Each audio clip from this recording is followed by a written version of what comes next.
नमस्कार दोस्तों, कैसे हैं आप लोग। उम्मीद करता हूं सब कोई स्वस्थ होंगे, मस्त होंगे और अच्छे होंगे। मैं हूं दुर्गेश डीके, आपका फ्रेंड। अगर आप हमारे चैनल पर नए हैं तो चैनल को सब्सक्राइब कर लीजिए। दोस्तों, आज हम बात करेंगे मरणोत्तर काल की शानदार क्वेश्चन की, जो कि आपके एग्जाम के दृष्टिकोण से काफ़ी इंपॉर्टेंट है। तो प्लीज़ आप लोग इसे नोट कर लीजिएगा या फिर इसका स्क्रीनशॉट ले लीजिएगा। अगर आप हमारे टेलीग्राम चैनल को ज्वाइन करना चाहते हैं तो लिंक डिस्क्रिप्शन में है। दोस्तों, क्वेश्चन आपका इस प्रकार है, आप लोग अपने स्क्रीन पर देख रहे हैं। अगर हम बात करें निम्नलिखित में से कौन सा युग्म सही सुमेलित नहीं है। एक तरफ प्राचीन नगर है और उसकी स्थिति, अगर हम बात करें जो आपका पुष्कलावती है वह चारसद्दा होगा, साकल का आपका सियालकोट, ताम्रलिप्ति का आपका तामलुक होगा और विजयपुरी इसका गलत है। अगर हम देखें जो विजयपुरी है वह नागार्जुन कोंडा में स्थित है। अगर हम बात करें नागार्जुन कोंडा, सातवाहन नरेश हाल ने श्री पर्वत पर बौद्ध दार्शनिक नागार्जुन के लिए एक विहार बनवाया था। बाद में नागार्जुन के निवास स्थान होने के कारण यह स्थान नागार्जुन कोंडा के नाम से प्रसिद्ध हो गया। अगर हम बात करें तो आपका पुष्कलावती चारसद्दा हो गया, साकल आपका सियालकोट हो गया, ताम्रलिप्ति आपका तामलुक हो गया और जो विजयपुरी है विजयपुरी आपका नागार्जुन कोंडा होगा। तो आपका करेक्ट आंसर इसमें जो विजयपुरी धरणीकोट है वह सही सुलेमित नहीं है।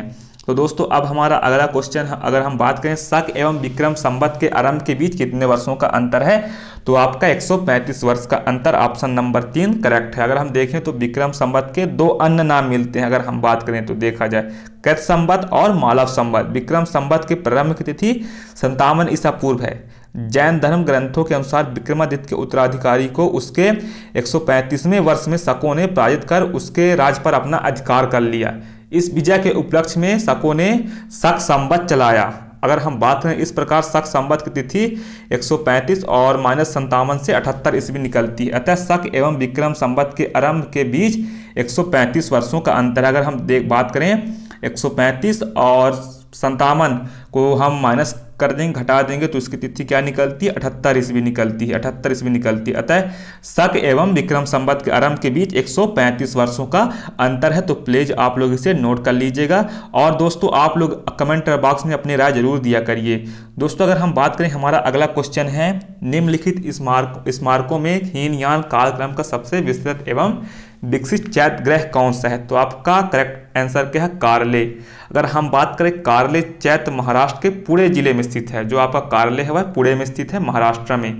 अगर हम बात करें यहाँ पहाड़ को काटकर चैत्य बनाया गया है, जो भारत के सभी खोदे गए चैत्य ग्रहों में सबसे विशाल एवं सुंदर है। अगर हम बात करें कारले की, हीनयान संप्रदाय के कारले चैत्य का निर्माण सातवाहन युग में हुआ था। अगर हम बात करें जो हीनयान संप्रदाय का कारले चैत्य का निर्माण सातवाहन युग में हुआ था। अगर हम बात करें ईसा पूर्व प्रथम शताब्दी के लगभग हुआ था।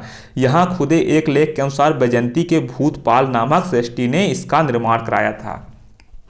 अगर हम बात करें यहाँ खुदे एक लेख के अनुसार बैजंती के भूतपाल नामक सृष्टि व्यापारी ने, जो भूतपाल नामक सृष्टि एक व्यापारी था, इसने इसका निर्माण कराया। तो आप लोग इसे नोट कर लीजिएगा। हीनयान कालक्रम का सबसे विस्तृत एवं विकसित, आपका करेक्ट आंसर क्या होगा, कारले। दोस्तों, अब हमारा अगला क्वेश्चन है, निम्नलिखित में से कौन सा योद्धाओं के टकसाल केंद्र थे, तो आपका रोहतक एवं सुनेत आपका करेक्ट आंसर। अगर हम बात करें योद्धे गणराज पूर्वी पंजाब में स्थित था। वे वीर तथा स्वाधीनता प्रेमी थे। पाणिनि ने अष्टाध्यायी में उन्हें आयुधजीवी संघ अर्थात शस्त्रों के सहारे जीवित रहने वाला कहा है।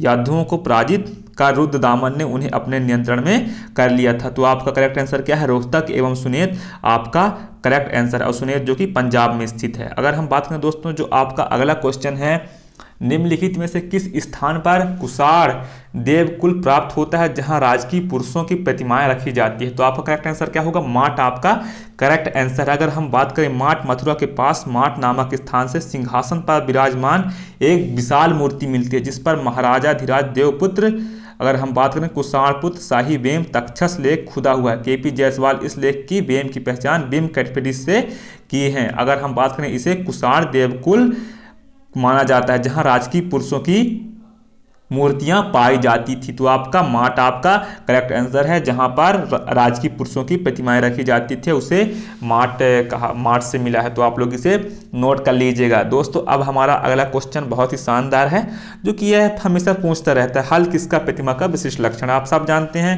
जो आपका करेक्ट आंसर है बलराम। इन्हें हल उनका रखना उनका शौक था। सातवाहन काल में महाराष्ट्र के नाना घाट में भागवत धर्म का अभिलेख मिलता है। अगर हम बात करें सातवाहन काल में महाराष्ट्र के नाना घाट में भागवत धर्म का अभिलेख मिलता है। यह अभिलेख सातवाहन शासक सातकर्णी प्रथम की पत्नी नागनिका का है।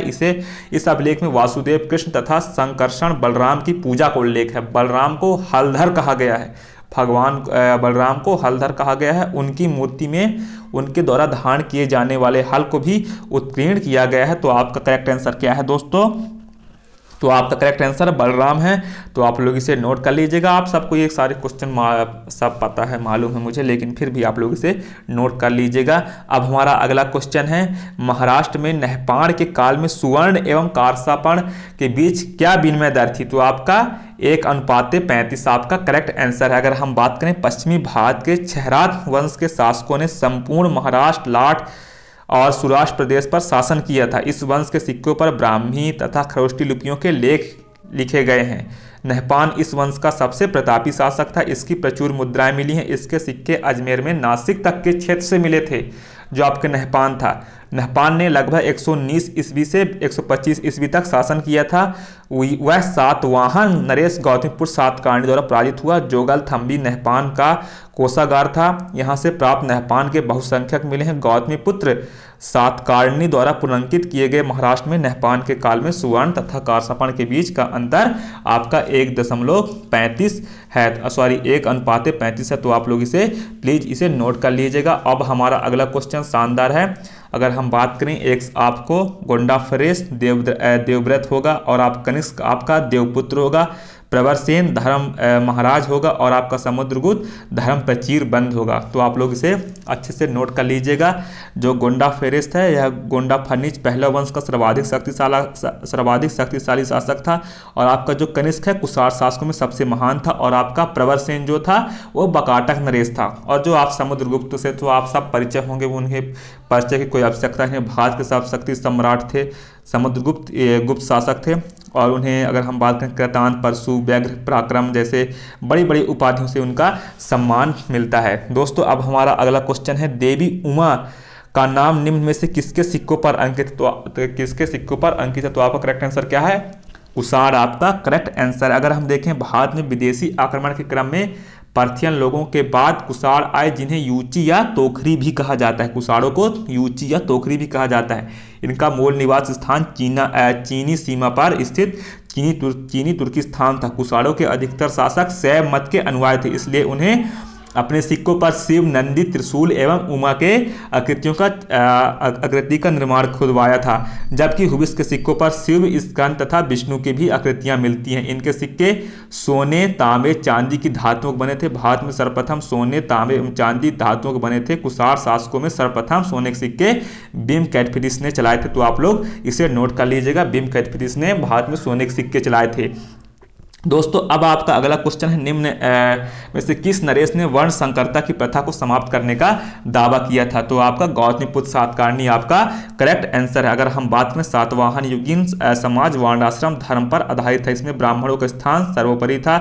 सातवाहन नरेश स्वयं ब्राह्मण थे। नासिक परिस्थिति में गौतमीपुत्र सातकर्णी को अद्वितीय ब्राह्मण कहा गया है, जिसने समाज में वर्णाश्रम चारों आश्रम धर्म को प्रतिष्ठित करने और वर्ण संकरता को रोकने का प्रयास किया था। तो आप लोग इसे नोट कर लिए होंगे।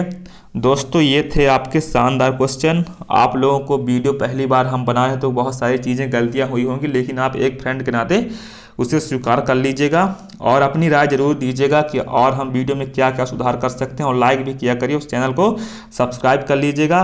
दोस्तों मैं उम्मीद करता हूँ वीडियो आपको पसंद ही आई होगी, ना भी आई होगी तो भी आप लोग पसंद कर लीजिएगा एक फ्रेंड के नाते। धन्यवाद दोस्तों, टेक केयर, जय हिंद, जय Bharat, all the best, best of hard work, thank you so much.